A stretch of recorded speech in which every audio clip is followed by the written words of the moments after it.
This is a Libra Sun, Moon, Rising, and Venus collective bonus reading for the month of August. For your personal reading, kindly send me a direct message. Kamusta mga Libra? Kamusta? Collective energy ng ating mga Libra. Pasok sa baraha. Let's see. Let's see kung anong merong collective energy para sa ating mga Libra. Okay? Ang nag-iisang account ng Mystic Siren ay kay Angeles 11. Yung dating account natin kay Angeles. Na-hack, hindi natin ma-open. Wala na yon. Okay? Wala na. Hindi na. Goodbye. Kahit kumbaga, I'm trying to build that since 2018 pero wala na hack. So, ang nag-iisang account ng Mystic Siren ay kay Angeles 11. Alrighty? Libra.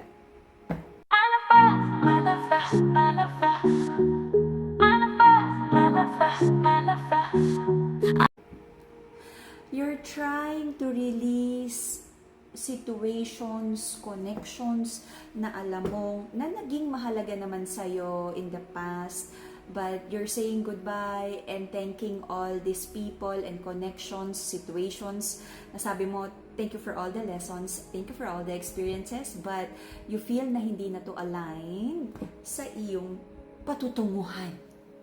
Dear Ate Charo.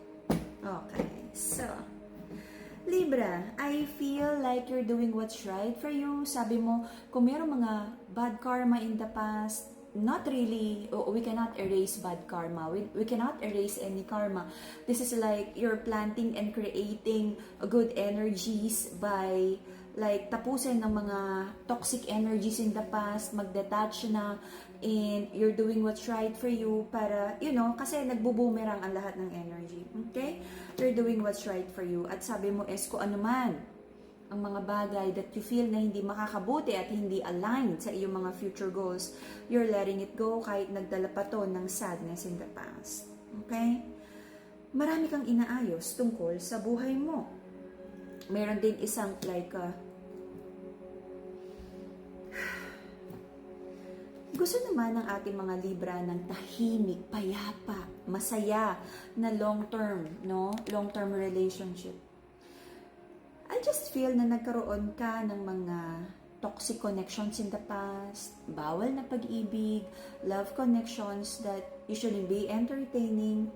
Pero sabi mo, you're doing what's right already. Ayaw mo na ng conflict, ayaw mo na ng drama, ayaw mo na ng bad karma.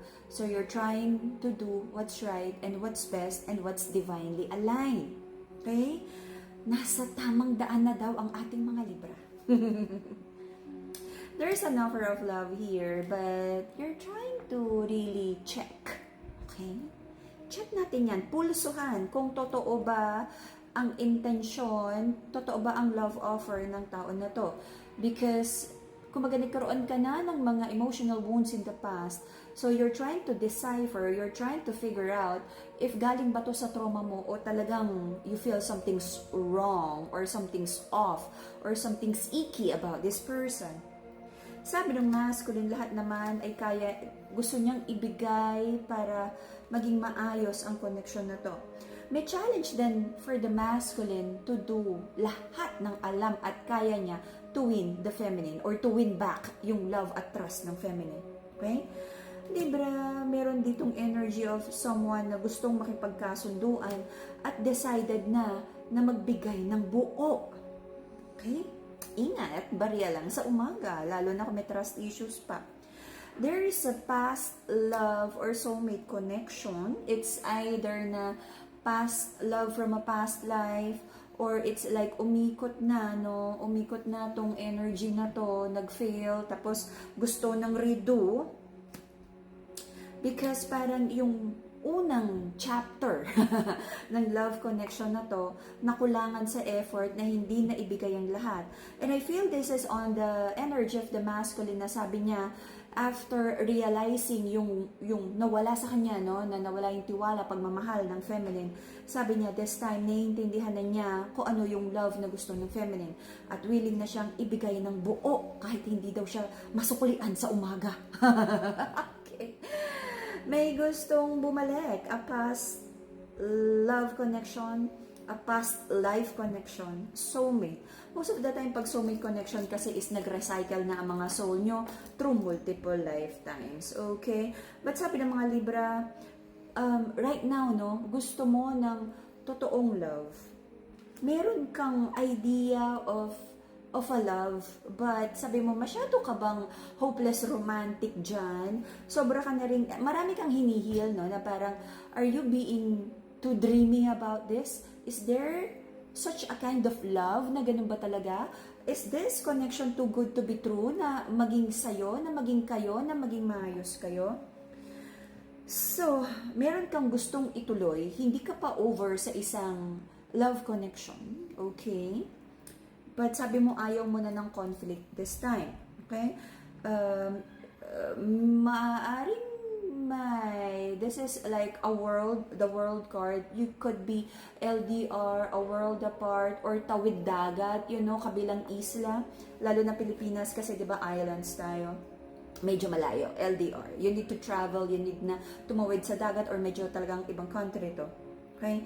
Sabi ng mga Libra, ayaw ng conflict. You might be dealing with Aqua, Libra, Gemini, Capricorn, Leo, Scorpio, Cancer, Pisces. Right? So, the reason for the reading is you feel so defeated about the past situation sa buhay mo. Okay? Do tinry mong i-keep to, i-balance, mag-sacrifice, magkaroon ng magandang energy, kasunduan, but it feels like napagod ka rin. Okay? To heal your heart chakra, I feel napakarami ng emotional wounds, not just from this connection, but I feel as deep as like, alam mo yun, yung mga child wounds, mom issues, dad issues. Okay?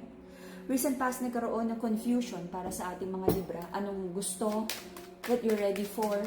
Tama ba tong tao na to? Bibitiwan na ba? Worth it pa ba na bigyan ng another chance, another pagtitiwala? Pero sabi mo, mag-iingat ka na because you're creating good karma. Iniisip mo not just for you, but for the next, generations to come. Magpapamana ka na. Okay? Kung hindi ka na pamanahan ng generational blessings, sabi mo, ikaw ang gagawa ng generational blessings, the curse would stop with you at gagawa ka ng magandang karma para sa susunod na generation. Congratulations, Libra! So, may prayers and manifestation here. Sabi ng feminine, sana magkaroon na ng maturity, readiness, isang salita, palabra de honor ang masculine. At for the feminine really to see na ready na ang masculine to build with her. Right now, sabi ng mga Libra, maraming challenges about finances. If you're manifesting abundance, Brazilian citrine, the yellow crystal. Okay? Sabi mo, paulit-ulit lang, same old cycle. I feel kaya ka pinupush ng universe to cut the ugly generational karma kasi it's your assignment to create generational wealth. Okay? Marami kang puputulin, maraming sacrifices, maraming nakagawian mo na alam mo at akala mong tama at akala mong mabuti na ginawa generation to generation. But sabi mo, the curse stops with you. Your person, parang gusto pa rin niyang makipag-usap, bigyan ka ng breadcrumbing energy, enough for you na umasa na maayos pa to, but not enough effort from your person for you to feel secured na okay na talaga, na maayos na at ready na talaga siya. May mga trust issues dito because I feel my record ang ating masculine na nagdala siya ng mga third-party energies, insincere energies, false promises, okay, sa connection na to. Okay? So, may fear and doubt, especially sa side ng feminine. Tama ba na pagkatiwalaan ng masculine? Napakarami ng bad record. I feel nagkakaroon na rin dito ng scoreboard. Tama pa ba? Debit, credit, kumbaga sa love bank. Mas marami ba yung deposito na happiness kesa doon sa mga iniyak mo na painful situation sa relationship na to? Okay? Again, to heal your heart chakra, Madagascar rose quartz, the pink crystal. Meron din tayong combination of love and money. Okay? Ito ang ating rose quartz. Ito ang ating citrine for abundance and happiness. Okay? Lahat ng crystals natin, high quality, authentic, cleansed, and blessed by the enlightened guide. Okay? So, mental clarity, amethyst. To connect with your intuition, amethyst. Ang bigat ng reading, alright? So, until the end of the year, I feel magpapatuloy kang lumayo, i-distansya ang sarili mo to emotionally walk away and merong physically walking away sa mga bagay na sabi mo nagdadala ng stress sa buhay mo. Especially toxic connections. Okay. Sabi ng feminine, tatanggapin lang niya ay totoong love offer. Marami rin kayo, pareho kayo, the feminine and the masculine in this connection, pareho kayong may emotional wounds na bakit nyo tinolerate at bakit paulit-ulit nyo ginagawa tong toxicity na to. At some point, may blind spot na wala kang ginagawang mali. But the angels are calling for you to cut all this negative and ugly actions and patterns na nagdadala ng hindi magandang swerte para sa'yo at para sa, yun nga may generational curse. You're a cycle breaker and hindi yan maliit na assignment na bigay sa'yo ni God. It's a big assignment. Sabi, ito, mandirigma. Ibaba natin ng mandirigma, gawing cycle breaker. Okay? So look back, lahat ng pinagdaanan mo, I feel dumating ka na rin sa point na lahat ng pinagdaanan mo, ipinangako mong hindi yan mararanasan ng anak mo. So do it now. Do it now. Kasi lahat ng ginagawa natin, ako naniniwala tayo na this is like a group effort. Yung mga souls natin, na parang sabihin nung divine, nung angels, okay? Sabihin nila, pumapalpak. Okay, magbaba ng ang tawag dyan? Back up. Pumapalpak, ayusin niyo yan. Ito na yung mga anak mo, back up. Alright? And hopefully, tayo as like a tribe, a family, magawa natin yung tama para makat na ang mga generational curse. Kasi, yun ang pinakamalaking yaman. Yun ang pinakamalaking pamana na pwede nating ibigay sa generation.